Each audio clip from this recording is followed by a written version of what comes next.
All right, so you've set up two graphing grids and you've copied down these tables so that we're going to be ready to get rolling here. So now, as you take a look at these tables, notice the first one is f of x. So this is defining the x and y coordinates of function f of x. And we're going to be actually using these points here shortly. But before we do, we need to talk about this thing over here. This is what's new today as we get into our new unit. Now what you're really writing there, to make sure you wrote it correctly, is basically f to the power of -1 of x. So this -1 here, it should be written like an exponent, a superscript, so smaller but raised. Now, that actually doesn't mean f to the power of -1, as we're going to see today. It's something new. This is what we call an inverse. And we're going to be doing inverses in this section and then applying those inverses to figure out some new types of functions and all sorts of fun stuff like that.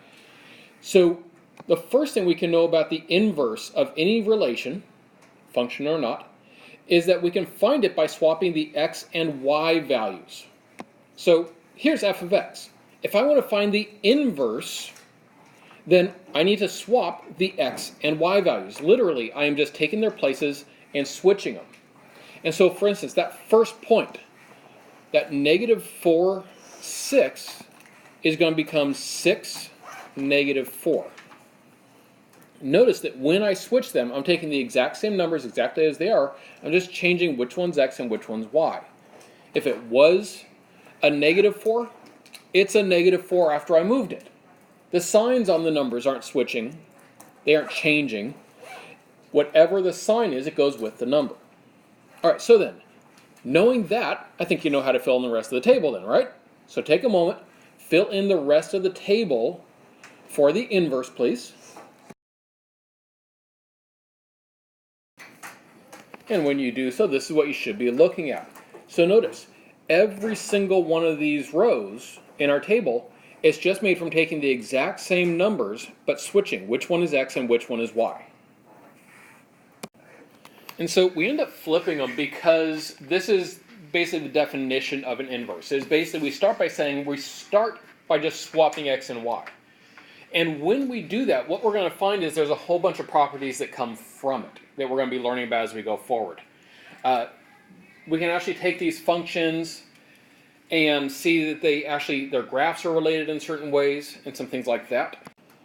All right, so having done this, let's go ahead and now take this information, the two tables, and we're going to go ahead and plot the points on the same graphing grid. So on the first graphing grid that you made, plot the points. Use different colors, or if you don't have different colors, at least like different shapes like circles and X's.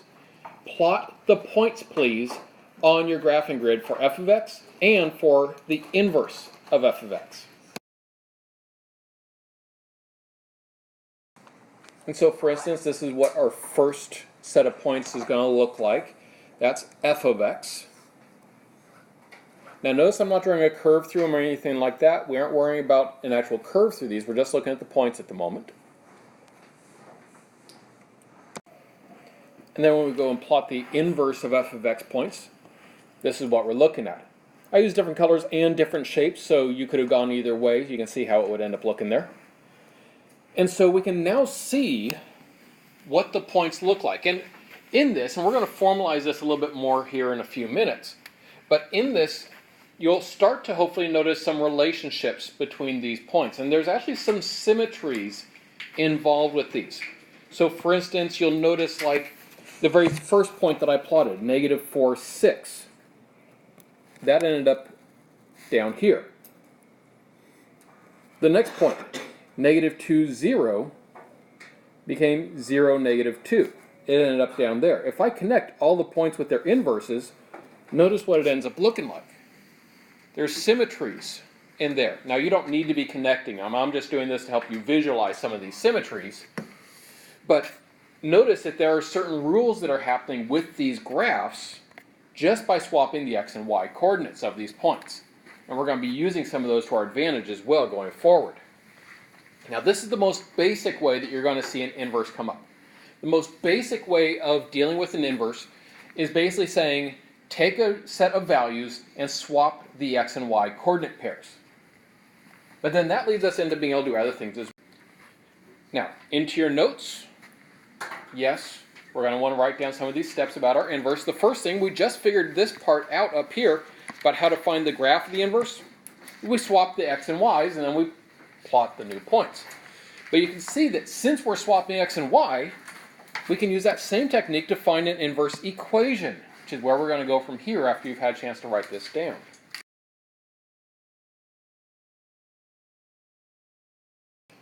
So now in order to use those notes, we're going to find an inverse equation. So here's an equation that we're starting with. We want to find the inverse of this equation.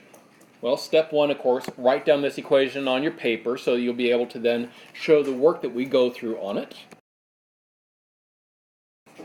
And the first step, as you can see in your notes, is swap x and y. Just like in a table of values, to find our inverse, we swap x and y. In this case, we also swap x and y. Now remember, when we did it in the table, I literally just moved the numbers. I didn't change the numbers at all. All I did was swap which one was where. It's the same thing here. The y becomes an x. The x becomes a y. Notice the squared does not move. The plus 1 does not move. All we did was switch the letters, and that is all. Now that we've done this, notice in your notes, the second step, solve for y. Because I still want to give my answer as y equals. I want it actually written as a regular equation. So, algebraically now, let's practice that because we did this before. Please solve this equation for y.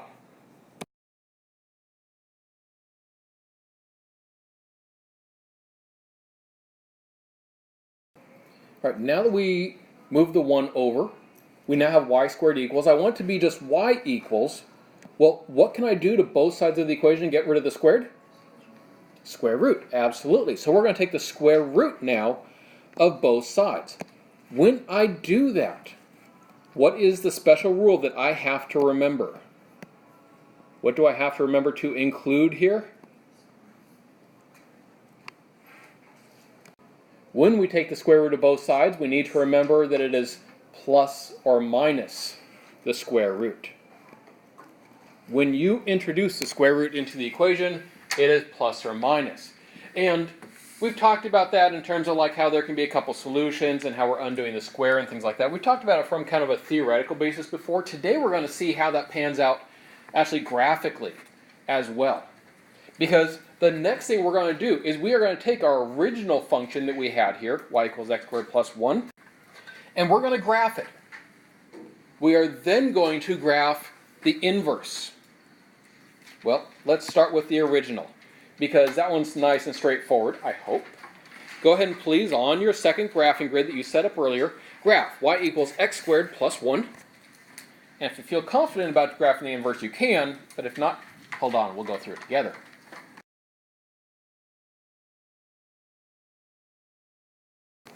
All right, so when you graph the original, y equals x squared plus 1, this is what you should be looking at. Notice, the plus 1 moves it up 1 for our first point, and then we graph our normal old x squared graph from there, over 1 up 1, over 2 up 4, over 3 up 9, etc. Whatever we go over, we square it. All right, next up, we need to now graph the inverse function that we found. And for some of you, what's making this one challenging is this plus or minus, because we've never graphed something that has a plus or minus in front of it. So, for the moment then, let's ignore that plus or minus. On your paper, go ahead and just graph this. Y equals the square root of x minus 1.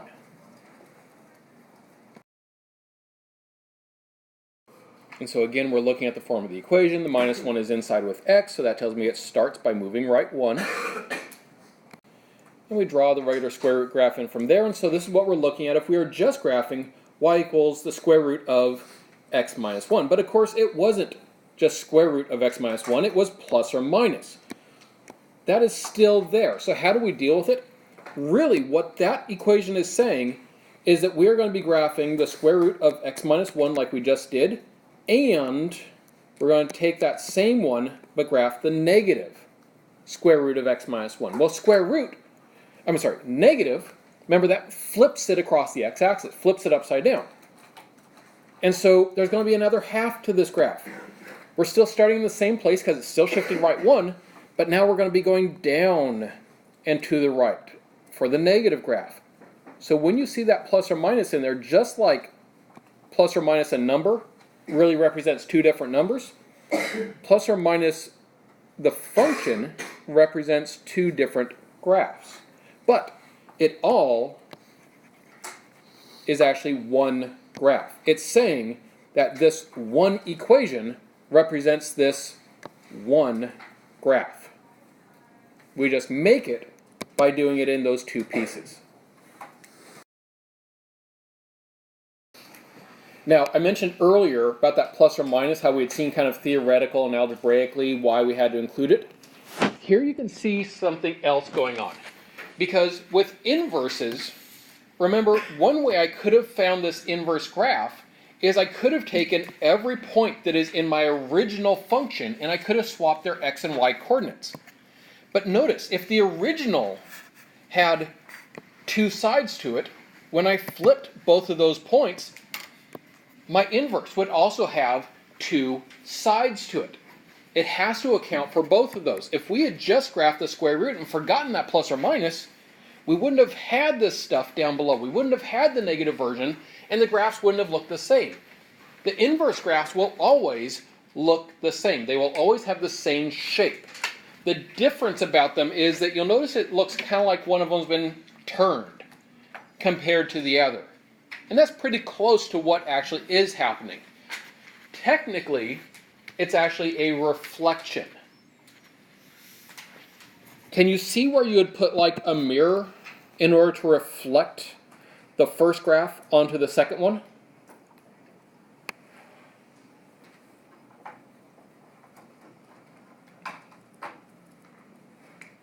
If you put the mirror right on that line, notice each point gets reflected across that line. So it's actually a reflection, which now, bringing you back to geometry, way back in geometry, you guys did transformations. And there were transformations like, how do you shift an object on a plane? And remember, you would add or subtract. Kind of like we do with our functions, right? You add or subtract to x or y, and it moves the graph. But you could also reflect a graph. And one of the ways you could reflect a graph was you could swap x and y. And if you swapped the x and y coordinates, then you would end up with a reflection across this line, which is y equals x. So some of that same geometry stuff, it was actually just a point-by-point version of what we can do now with functions. Now, notice that diagonal line, the equation of it is y equals x here, because notice it has a y-intercept of 0 and a slope of 1. All right, so now that we got our two graphs, now let's look at a little bit of information about our original and our inverse. First question here, are they both functions? Well, is the original a function? Yes. The original one is a function. Remember how we test to see if something's a function? The vertical line test. If I draw a vertical line through that graph at any point, I should never hit it in more than one place. So that first one passes, because I can slide that line wherever I want to. I'm only going to hit it once. So is the inverse a function? Well, can I draw a line and have it hit the graph in more than one place? Yes. That means it is not a function. And so they're not both functions. The first one is, but not the second one. So no, they're not both functions. Now, a little detail-y kind of thing that sometimes comes up. You may recall that we write the inverse function as f to the power of negative 1 of x, which we don't read as f to the power of negative 1. We read it as the inverse of f of x. But notice it has the f and it has the of x kind of thing in there. We would call that function notation. And yet, the inverse itself is not a function. So we only use f of x for functions, but inverse of f of x doesn't mean the inverse is a function, it just means the original was a function. Little tiny detail, but for some people that matters. All right, next up, domain and range. Well, we've been practicing this a little bit recently, right? So how about our original? What's the domain of the original, y equals x squared plus 1? Since domain is the possible x values, our original has a domain of all real numbers. What's the range of our original function here? Well, it's not going to be all real numbers. What do my y values start at? 1. And are they getting bigger or smaller from there? Bigger, because they're going up from there. So it's y is greater than or equal to 1. All right, now let's go to our inverse graph. I want to give the domain and range of that graph now. The domain. Is the domain for this one going to be all real numbers? No, it's not, because it starts where? What's our starting x value here? 1. And are my x values getting bigger or smaller? Well, they start here at 1, and then they're going this way. Are these x's to the right bigger or smaller? Bigger. And so, it is going to be x is greater than or equal to 1. Okay, what about the range of my inverse graph? We're looking at the y values. Well, it goes up forever, and it goes down forever, so it is all real numbers. Now, the interesting thing about starting with this concept of just let's swap the x and y and call it an inverse, notice it's also starting to bring in some other piece of information. What do you notice about the domain and range of the original and the inverse? Yeah, they're swapped. Notice, the range became my domain. Except, of course, you'll notice range is dealing with y and domain is dealing with x. And my domain became my range. We swap the domain and range, which kind of makes sense, because if I switch x and y, and domain and range describe x and y, well, then those descriptions would also switch. Okay, so at least to me that makes sense. Okay, that's okay. All right, so we got lots of little details about inverses. I want to formalize it though. So following up the notes you took earlier, these are all of the various properties of the inverse.